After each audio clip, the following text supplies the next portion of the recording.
Okay,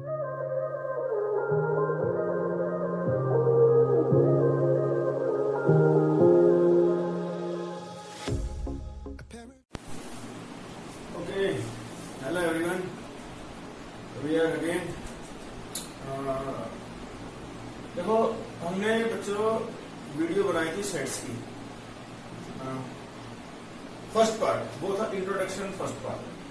अब हम sets के बारे में कुछ आगे पढ़ेंगे। जो इंट्रो है आपका पार्ट सेकंड कि सेट्स के बारे में और क्या क्या हम पढ़ सकते हैं, और जो हमारा एक्सरसाइज में है एनसीईआरटी में, जो एनसीईआरटी ने बनाया है उसके अकॉर्डिंग हम कुछ क्वेश्चंस भी करेंगे। और फर्स्टली हम सेट्स के बारे में और आगे पढ़ेंगे कि भाई जो हम सेट्स करने वाले हैं तो सेट्स में हमारे पास और क्या क्या टॉपिक कुछ बचे हुए हैं। ओके, देखो बच्चों सेट्स पे हम पहले से पढ़ते हैं, कुछ बेसिक है कि रिप्रेजेंटेशन। मान लो हमारे पास रिप्रेजेंटेशन नंबर्स है, रिप्रेजेंटेशन ऑफ नंबर्स कि नंबर्स का मतलब हमारे पास क्या है। देखो नंबर्स आपको पता है कि नेचुरल नंबर भी होते हैं, होल भी होते हैं, इंटीजर्स भी होते हैं, रेशनल भी होते हैं, कॉम्प्लेक्स भी होते हैं। तो उनको हम सेट्स के में किस तरह से दिखाएं। अगर मैं लिखूं सेट ऑफ नेचुरल नंबर्स, यानी कि सेट ऑफ नेचुरल नंबर्स, उसको हम सेट्स में लिखते हैं कैपिटल एन से। Okay, sets of whole number इसको लिखते हैं हम कैपिटल डब्ल्यू से। और उसी तरह सेट्स ऑफ इंटीजर्स इसको लिखते हैं जेड से भी लिख देते हैं या फिर आई से भी लिख देते हैं। अब देखो इंटीजर्स आपको पता है, इंटीजर्स भी दो टाइप के होते हैं, पॉजिटिव भी होते हैं, नेगेटिव भी होते हैं, जीरो भी होता है। लेकिन अगर हमारे पास इंटीजर्स पॉजिटिव आए, जैसे सेट्स ऑफ पॉजिटिव इंटीजर्स, तो उसको हम सेट्स में कैसे लिखते हैं, उसको लिखते हैं जेड पॉजिटिव। यानी कि जेड पॉजिटिव का मतलब हमारे पास जो इंटीजर्स आएंगे अगर वो पॉजिटिव हैं तो जेड के ऊपर हम प्लस का साइन लगा दें। ओके, अब है कुछ सेट्स ऑफ नेगेटिव इंटीजर्स। अगर हमें वो करना हो तो उसको लिखेंगे जेड के ऊपर माइनस, इसको बोलते हैं नेगेटिव इंटीजर्स। अगर हमें लिखना हो सेट्स ऑफ रेशनल नंबर, उसको हम लिखेंगे क्यू से। ओके, क्यू से। और अगर हमें पॉजिटिव लिखना हो, पॉजिटिव रेशनल लिखना हो, तो उसको लिखेंगे हम क्यू पॉजिटिव। इसी तरह नेगेटिव लिखना हो तो वो आएगा क्यू माइनस। ये होते हैं रिप्रेजेंटेशन ऑफ सेट्स। अगर आपको रियल नंबर लिखना हो, सेट्स ऑफ रियल नंबर, अगर मैं यहां लिखूं सेट्स ऑफ रियल नंबर, वो लिखा जाएगा आपके पास आर से, कैपिटल आर से। इसी तरह कॉम्प्लेक्स लिखना हो उसको आप सी लिख सकते हो। बहुत सारे रिप्रेजेंटेशन है नंबर्स की, आप उनको किसी भी तरह से कर सकते हो। मैंने ये जो नोटेशंस ली ये आपके एनसीईआरटी में भी की मैंने। ओके, तो आप इन तरीके से सेट्स को रिप्रेजेंट कर सकते हो। बस कोई भी नंबर हो, इंटीजर्स हो, नेचुरल हो, कोई भी हो, वो आप यहां से कर सकते हो। ओके, अब हमने लास्ट टाइम पढ़ा था टाइप्स ऑफ सेट्स कि सेट्स के हमने सिंगलटन पढ़ लिया, एम्प्टी जो भी सेट्स था वो पढ़ा हमने, फाइनाइट नॉन फाइनाइट हमने पढ़ा, हमने इक्विवेलेंट सेट पढ़ा, हमने कार्डिनल नंबर्स पढ़ा। अब हम पढ़ेंगे सबसेट कि सबसेट का मतलब क्या होता है, what are subsets.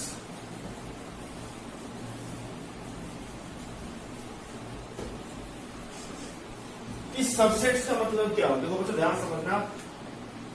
Subsets subsets subsets को हम डिनोट करते हैं लाइक दैट, इससे। ये है सबसेट की नोटेशन, यानी कि सबसेट का साइन होगा तो ऐसे लिखा जाएगा। मेरे पास दो सेट हैं A and B. If A is a subset of B, अगर ए बी का सबसेट है वो तब होगा जब every element of A is in every element of B, यानी कि ए के सारे एलिमेंट अगर बी के अंदर है तो वो कहलाएगा A is a subset of B. और अगर बी ए का सबसेट है, इसका मतलब क्या है, बी के सारे एलिमेंट ए के अंदर होने चाहिए, तो कहलाएगा A is subset of B, यानी कि ए के सारे एलिमेंट बी के अंदर और बी सबसेट ऑफ ए यानी कि बी के सारे एलिमेंट ए के अंदर। उसको लिख सकता हूं मैंने, अगर मैं ऐसे लिखूं, मान लो दिस, उसके बाद ए बिलोंग्स टू ए यानी कि ए के अंदर ए एलिमेंट है, दिस इंप्लाइज दैट, उसको बोलते हैं this implies that A belongs to B यानी कि ए किसके अंदर होना चाहिए, ए बी के अंदर भी होना चाहिए। और यहां लिखूं तो A belongs to B, this implies that A belongs to A. ये होता है सबसेट, यानी कि if A and B are two sets, every element of A is a element of B, then A is a subset of B. और अगर every element of B is a element of A, then क्या आएगा, B is a subset of A. अब हम पढ़ते हैं proper subset. ये था सबसेट, अब है प्रॉपर। प्रॉपर सबसेट का मतलब क्या हो, तो बच्चों इसमें है मेरे पास if A and B are two sets,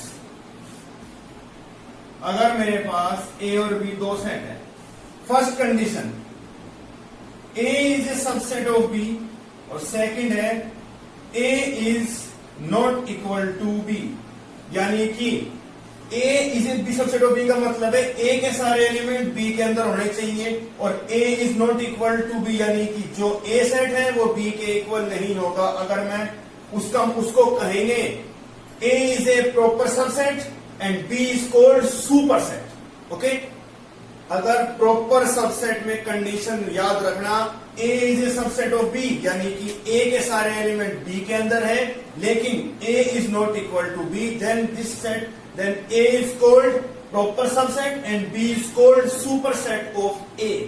यानी कि A is subset of B यानी कि कम से कम बी में एक एलिमेंट ऐसा जरूर होगा जो ए के अंदर नहीं होगा। आप ऐसे भी बोल सकते हो, या फिर आप ये दो कंडीशन दिमाग में रखना, यानी कि अगर मैं एग्जांपल लूं, ए मेरे पास 1 2 3 है और बी मेरे पास मान लो 1 2 3 4, चेक करो ए के सारे एलिमेंट बी के अंदर आ रहे हैं यानी कि ए सबसेट ऑफ बी, लेकिन इक्वल नहीं, क्योंकि ए के सारे एलिमेंट बी के इक्वल नहीं, यानी कि ये कंडीशन भी सेटिस्फाई हो रही है।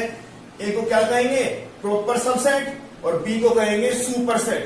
प्रॉपर सबसेट की रिप्रेजेंटेशन होती है ऐसे, मैं अगर कहूंगा ना ऐसे, इस तरह से, ए के सारे एलिमेंट यानी कि A is a proper subset of B, ये होती है नोटेशन ऑफ प्रॉपर सबसेट। शायद किसी को इसमें कोई दिक्कत नहीं होगी मेरे हिसाब से। फिर भी आपको कोई डाउट है, you can ask me in the comment section, आप अपना डाउट वहां पे पूछ सकते हैं मुझसे।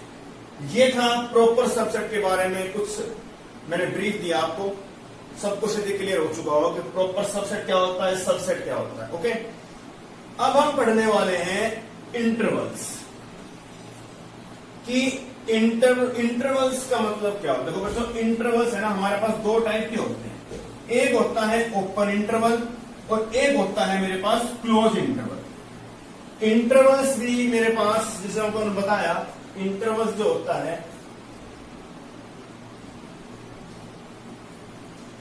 फर्स्ट होता है मेरे पास ओपन इंटरवल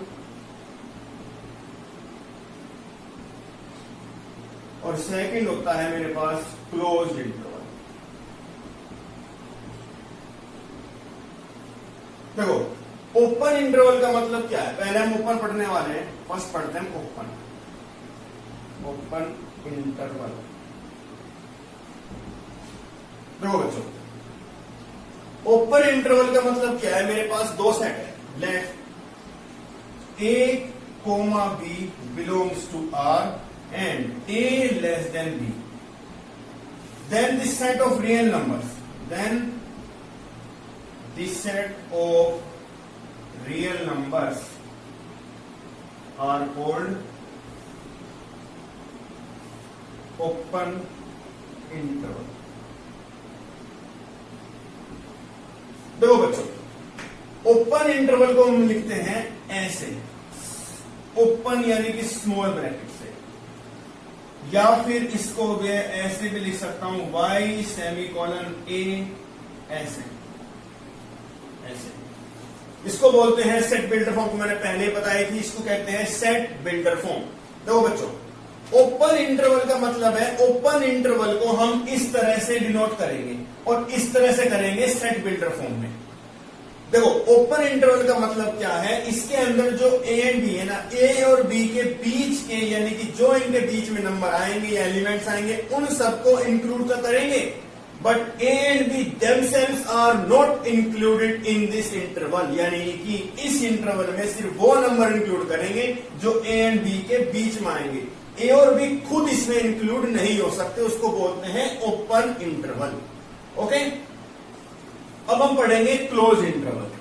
क्लोज इंटरवल क्या होता है? देखो बच्चों, क्लोज इंटरवल तो और इंटरेस्टिंग टॉपिक है। क्लोज इंटरवल क्या होता है मेरे पास? क्लोज, देखो उसको डिनोट करते हैं हम लार्ज ब्रैकेट से, और उसमें लिखना हो हमें तो एक्स सेमीकोलन ए, ऐसे इस तरह से कर्ली ब्रैकेट कर लेते हैं इसको ऐसे। देखो बच्चों, इसमें इन this interval included and point भी, ए और बी को बोलते हैं एंड पॉइंट्स, और इनके जो बीच के नंबर आएंगे वो भी इसमें इंक्लूड होंगे, यानी कि ए और बी तो होंगे और इसके बीच के जो नंबर होंगे वो भी इसमें इंक्लूड करेंगे। ये थी बात हमारे पास क्लोज्ड इंटरवल की। इसका मतलब क्या है? देखो x ग्रेटर देन और इक्वल टू, यानी कि x इससे बड़ा और इसके बराबर भी, और less than equal to B, यानी कि b के बराबर और b से छोटा भी, यानी कि ये दोनों भी और इनके बीच के भी, यानी कि इन दिस इंटरवल सॉरी हमारे पास जो एंड पॉइंट्स है वो भी इंक्लूड करेंगे। अब देखो बच्चों, इसमें अगर मैं आपको दो चीज और बताऊं, अगर मैं आपके पास ऐसे लिखता हूं, ये क्या है? ये ओपन इंटरवल तो है, लेकिन अगर मैं इसको लिखना चाहूंगा तो मैं कैसे लिखूंगा बच्चों? देखो ध्यान से, इसका मतलब क्या है? A closed end be open. तो ए इंक्लूड होगा, ए और बी के बीच में होंगे एलिमेंट्स, लेकिन बी इज नॉट इंक्लूडेड, यानी कि B A including and B is excluding. अगर मैं ऐसे लिखूं तो इसका मतलब क्या है बच्चों? देखो ध्यान से, ऐसे।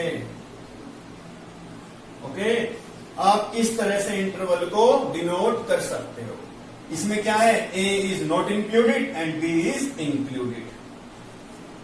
शायद किसी को इसमें कोई प्रॉब्लम नहीं होगा। अगर मैं आपको इसको नंबर लाइन पे रिप्रेजेंट करके दिखाऊं तो देखो बच्चों, नंबर लाइन के ऊपर हम कैसे डिनोट करते हैं इनको। चलो करते हैं नंबर लाइन के ऊपर।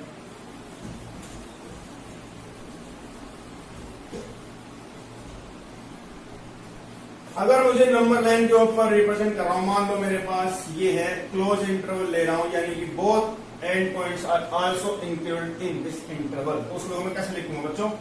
एक लाइन, डार्क सर्कल, फिर एक लाइन, फिर एक डार्क सर्कल। ये ए है और ये बी। अगर मैं ऐसे लिखूं ना, तो इसको मैं लिखूंगा, एक नोड लगाऊंगा, नोड, और ऐसे ये डार्क, ये बी, ये ए हो गया, ये बी हो गया। और अगर मैं मान लो ए के ऊपर लार्ज और बी के ऊपर स्मॉल, तो कैसे लिखूंगा उसको मैं? नोड ओपन, ऐसे, ये ए हो गया और ये बी हो गया। और अगर मैं दोनों को ओपन लूं तो कैसे लिखूंगा उनको? दोनों के ऊपर नोड लग जाएंगे, ये ए हो गया और ये बी। इसको डिनोट करते हैं नंबर लाइन के ऊपर। शायद किसी को इसमें अब कोई भी प्रॉब्लम मेरे हिसाब से तो नहीं होगी। ठीक है बच्चों, फिर कोई डाउट है मुझसे आप पूछ सकते हैं कमेंट सेक्शन में। ओके, अब हम पढ़ते हैं पावर सेट। पावर सेट का मतलब क्या होता है? What are power sets? Power sets, देखो इसका मतलब होता है set of all subsets, set of all subsets, यानी कि जितने भी सबसेट मेरे पास है एक सेट के, उसका अगर मैं सेट बना लूं, उसको डिनोट करते हैं पावर सेट, और उसको लिखते हैं P ऑफ ए से। ओके, अब किसी के सबसेट कैसे निकाले जाते हैं, ये है बहुत इंपॉर्टेंट पार्ट। पहले वो ध्यान देना, किसी के अगर आपको सबसेट निकालने हैं, जितने भी एलिमेंट सेट के अंदर हैं उसको आप 2 की पावर में लगा दो, वो आपके पास आएंगे नंबर ऑफ सबसेट। जैसे कि मेरे पास मान लो ए सेट है, उसके अंदर मेरे ए और बी है, तो यानी कि अगर मुझे नंबर ऑफ सबसेट्स बताने हैं ना उसमें, तो उसका फॉर्मूला होता है 2 की पावर m। अब इसमें मान लो मेरे पास 2 एलिमेंट है, तो 2 की पावर 2, यानी कि इसके 4 सबसेट मेरे बनेंगे। जितने भी एलिमेंट है उसको 2 की पावर में लगा देना आप लोग, वो कहलाएंगे नंबर ऑफ सबसेट्स। लेकिन सबसेट आएंगे क्या क्या?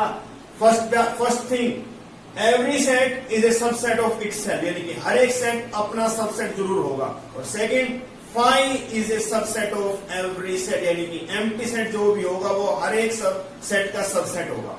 ओके, उसको लिखते कैसे हैं? सबसेट्स। सबसेट्स को लिखते हैं, पहले क्या आएगा? सबसे पहले ए आएगा, उसके बाद क्या आएगा? बी आएगा। और यानी कि आप पहले तो 5 भी लिख सकते हो और उसके बाद लास्ट में ए बी। ओके, इसको कहते हैं सबसेट्स ऑफ, अगर किसी सेट में ए और बी है। इसी तरह आप जितने भी एलिमेंट हैं उन सबके सबसेट इजीली फाइंड कर सकते हो। और अगर मैं इसको सेट बना दूं, यानी कि अगर मैं इसको ऐसे लिख दूं, ऐसे इस तरह से, तो ये क्या कहलाएगा? इसको कहते हैं पावर सेट, जो मैंने आपको अभी बताया था कि सेट ऑफ ऑल सबसेट, यानी कि जो भी सबसेट्स हैं उनको अगर मैं सेट में लिख दूं तो वो कहलाएगा पावर सेट। अब नंबर ऑफ एलिमेंट्स कितने हैं इसमें? यानी कि अगर मुझे ऐसे निकालना हो तो कितने आएंगे इसमें? 4। यानी कि इस सेट में कितने? 1 2 3 और 4। इसके अंदर मेरे 4 एलिमेंट हैं, पावर सेट। किसी को शायद यहाँ पे कोई दिक्कत नहीं होगी कि सबसेट कैसे निकालते हैं, पावर सेट क्या होता है। अब एक चीज और है, यूनिवर्सल सेट। देखो, यूनिवर्सल का मतलब है जितने भी सेट में हमने अब तक पढ़े उन सबका अगर मैं ग्रुप बना दूं ना, यानी कि उनका समूह बना दूं, तो वो कहलाएगा यूनिवर्सल सेट। यानी कि सबसे बड़ा सेट जो होगा उसको कहते हैं यूनिवर्सल, उसको डिनोट करते हैं यू से। Okay, you represent the universal set, यानी कि सेट ऑफ ऑल सेट्स, यानी कि जितने भी हमारे पास सेट्स हैं उन सबको अगर मैं एक सेट बना दूं तो वो कहलाएगा universal set, represented by you, capital. शायद किसी को इसमें कोई डाउट नहीं होगा। ओके, अब बच्चों हम पढ़ने वाले हैं वेन डायग्राम्स कि वेन डायग्राम क्या होता है। देखो बच्चों, अच्छा टॉपिक है, कुछ ध्यान समझना, काफी इंटरेस्टिंग है, ध्यान समझना।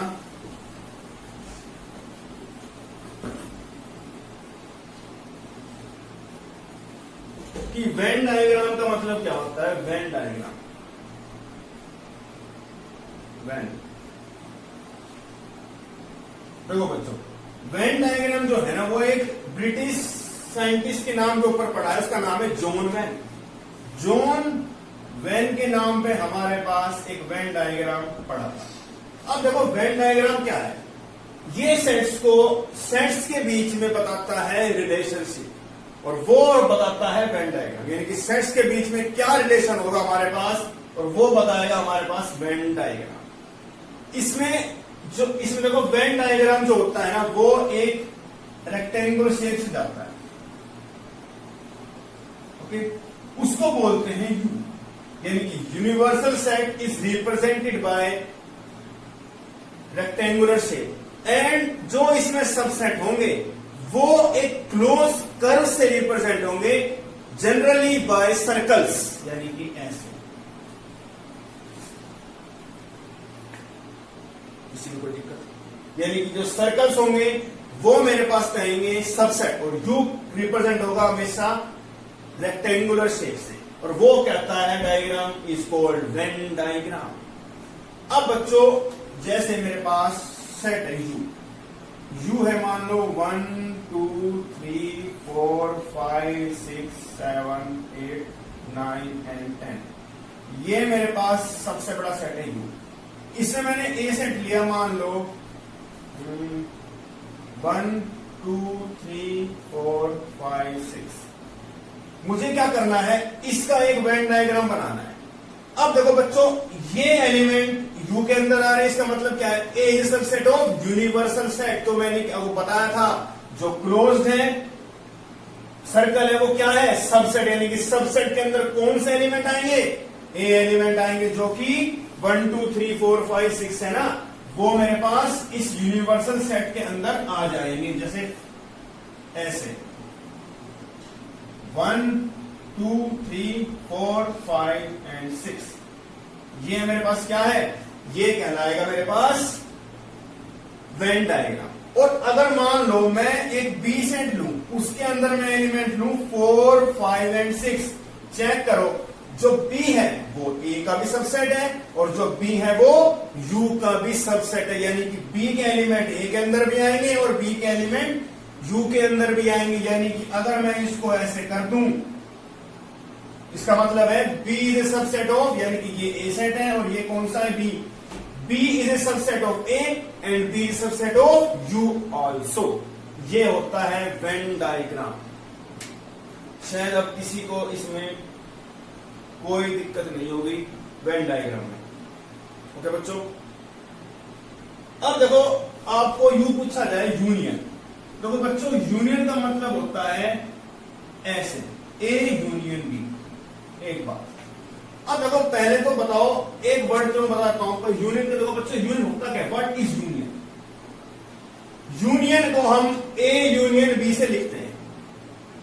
और देखो ए यूनियन बी का मतलब क्या होता है, अगर मेरे पास दो सेट है ए और बी, अगर ए बी का यूनियन है तो वो जो सेट बनेगा उसके अंदर ए के एलिमेंट भी होंगे और उसके अंदर बी के एलिमेंट भी होंगे, लेकिन जो कॉमन एलिमेंट है ना वो सिर्फ ए की बार लिखा जाएगा, उसको कहते हैं universal set A union B. दोबारा बता रहा हूं बच्चों, मेरे पास दो सेट है A and B. If A is a union of B, वो कब होगा, जब ए के सारे एलिमेंट लिए जाएंगे, बी के सारे एलिमेंट लिए जाएंगे, उन दोनों को कंबाइन करके एक सेट बनाया जाएगा। लेकिन याद रखना, कॉमन एलिमेंट जो होगा वो सिर्फ एक बार लिया जाएगा। अगर मान लो कुछ एलिमेंट ए के अंदर है और वो बी के भी अंदर है, तो वो कॉमन एलिमेंट हुआ, तो उसको सिर्फ हम ए की बार कंसीडर करेंगे, वो कहलाएगा ए यूनियन बी। किसी को कोई दिक्कत, किसी को इसमें शायद कोई दिक्कत नहीं होगी। अब देखो बच्चों, कुछ हम एक तो लॉज हैं, वो मैं लॉज को बताता हूं कि लॉज कैसे होते हैं। सर तो कोई इतनी बात सबको क्लियर, यूनियन क्या होता है, वेन डायग्राम क्या होता है, ठीक है।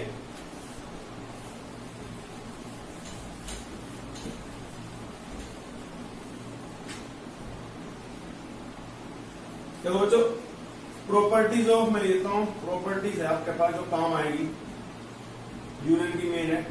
एक होता है आइडेंटिपोटेंट लॉ। वो कहता है अगर मैं ए यूनियन ए करूंगा ना तो उसका यूनियन भी ए आएगा। ओके, एक होता है फर्स्ट, सेकंड है लॉ ऑफ यूनियन। वो होता है अगर मैं यू यूनियन ए करूंगा तो सेट कौन सा आएगा, यू ही आएगा। और अगर मैं एक और लॉ लू तो existence of five, existence of five, five is called, five जो मेरे पास है ना इसको बोलते हैं आइडेंटिटी एलिमेंट। यानी कि अगर मैं ए यूनियन फाइव करूंगा तो क्या आएगा, ए सेट इटसेल्फ आ जाएगा। ये आपके कुछ लॉज थे, इन प्रॉपर्टी को आप हमेशा दिमाग में रखना, ये आपके पास बहुत काम आएगी। एक और होती है यू यूनियन फाइव करूंगा तो क्या आएगा, यू आएगा। बस ये कुछ प्रॉपर्टीज हैं जो आपको हमेशा याद रखेंगे, इनको ध्यान से पढ़ना। अब हम पढ़ते हैं इंटरसेक्शन क्या होता है। ओके, देखो बच्चों,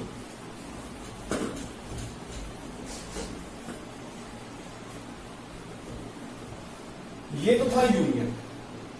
अब हम पढ़ते हैं इंटरसेक्शन। देखो उसको लिखते हैं ऐसे, ए इंटरसेक्शन बी। देखो इंटरसेक्शन का मतलब क्या होता है, अगर मेरे पास ए और बी दो सेट है, मैं क्या करूंगा, ए के एलिमेंट लूंगा और बी के एलिमेंट लूंगा। उसके बाद मैं ये देखूंगा कि उन दोनों में कॉमन एलिमेंट क्या है। वो कहलाएगा A intersection B. If A and B are two sets, we consider element of A and we consider element of B, but when we take the common elements of A and B is called an intersection, or that is called A intersection B। यानी कि A के वो element लेने हैं और B के वो जो दोनों के अंदर कंबाइन है, यानी कि कॉमन है।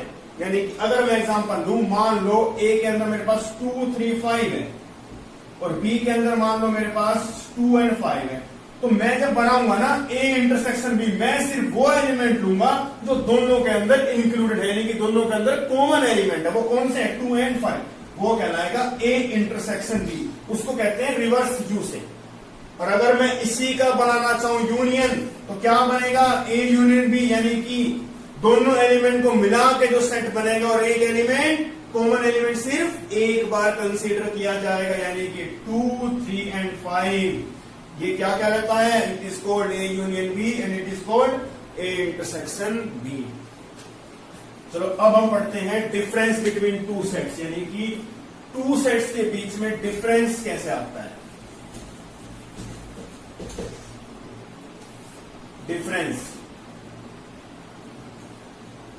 Difference between two sets.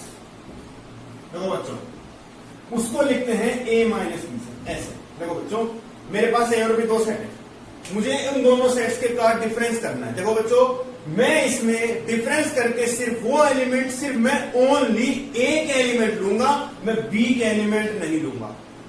याद रखना बच्चों, जब दो सेट्स का डिफरेंस होगा, डिफरेंस जो आएगा उसमें सिर्फ ए के एलिमेंट होंगे, लेकिन बी के एलिमेंट कंसीडर नहीं किए जाएंगे। वो कहलाता है difference between two sets. Example लेते हैं, मान लो ए मेरे पास है 1, 2, 3, 4, 5 और बी है मेरे पास मान लो 3, 5। मुझे क्या करना है? ए माइनस बी करूंगा। चेक करो, 3 and 5 इसमें भी है, तो 3 and 5 कैंसिल। कौन से एलिमेंट बचे? सिर्फ ए के बोलना, 1, 2 and 4। और अगर मान लो मेरे पास यहां पे कुछ और एलिमेंट होता जो इसमें नहीं होता, तो मेरे पास ए का एक कंप्लीट सेट आ जाता। जैसे कि मान लो ए में ले रहा हूं 2, 5 और बी में ले रहा हूं मान लो 6। अगर मैं ए माइनस बी करूंगा ना, तो मेरे पास क्या आंसर आएगा? ओनली ए सेट, तो 2 and 5। बस ये है मेरे पास एक एग्जांपल, ये हो गया। एक एग्जांपल मैंने आपको ये बताया। याद रखना, डिफरेंस बिटवीन टू सेट्स जो सिर्फ ओनली कंसीडर ए के एलिमेंट। और अगर मैं बी माइनस ए लूंगा ना, तो मैं सिर्फ बी के एलिमेंट कंसीडर करूंगा, ए के elements we can not take. इसमें कोई दिक्कत? ये था डिफरेंस। अब हम पढ़ेंगे कॉम्प्लीमेंट ऑफ ए सेट, कि कॉम्प्लीमेंट कैसे निकाला जाता है।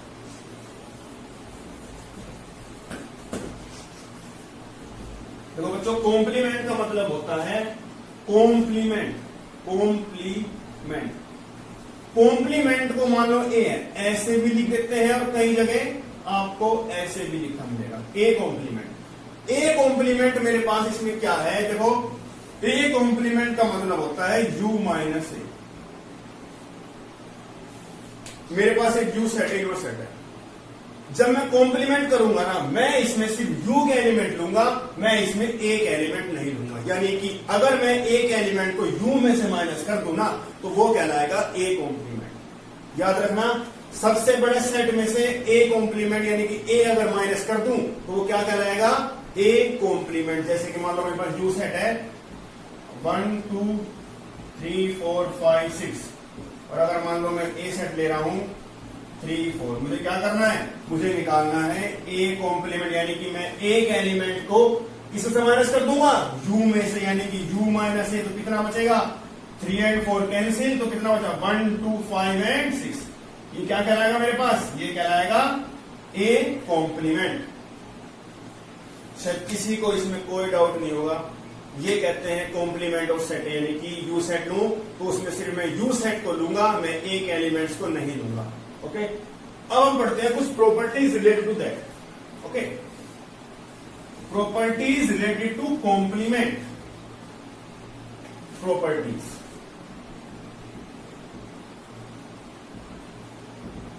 देखो बच्चों, प्रॉपर्टीज मान लो मैं क्या कह रहा हूं, लॉ ऑफ कॉम्प्लीमेंटेशन मान लो, कॉम्प्लीमेंटेशन। अगर मैं ए कॉम्प्लीमेंट ले रहा हूं उसका दोबारा कॉम्प्लीमेंट करूंगा तो वो क्या आएगा, सेल्फ ए सेट आएगा। दूसरी प्रॉपर्टी होती है मेरे पास De Morgan law, De Morgan's law. उसका मतलब है अगर मैं ए यूनियन बी का कॉम्प्लीमेंट करूं ना तो आएगा ए का कॉम्प्लीमेंट इंटरसेक्शन बी का कॉम्प्लीमेंट, और उसी तरह अगर मैं ए इंटरसेक्शन बी का कॉम्प्लीमेंट करूं तो वो कितना आएगा, A intersection union B intersection. हाँ, आप इतना करोगे, इसमें आपको कोई भी दिक्कत लगे तो आप मुझसे पूछ सकते हो। फिलहाल आपके पास मैंने इंटरसेक्शन आपको करवा दिया, कंप्लीट यूनियन हो गया। इसमें आप जो क्वेश्चन है नेक्स्ट टाइम क्वेश्चन करेंगे लेट टू दैट। और आपको कोई भी डाउट है, किसी कोई भी टॉपिक समझ में ना, मुझसे आप पूछ सकते हो any time. Okay, we'll meet next time. Thank you so much.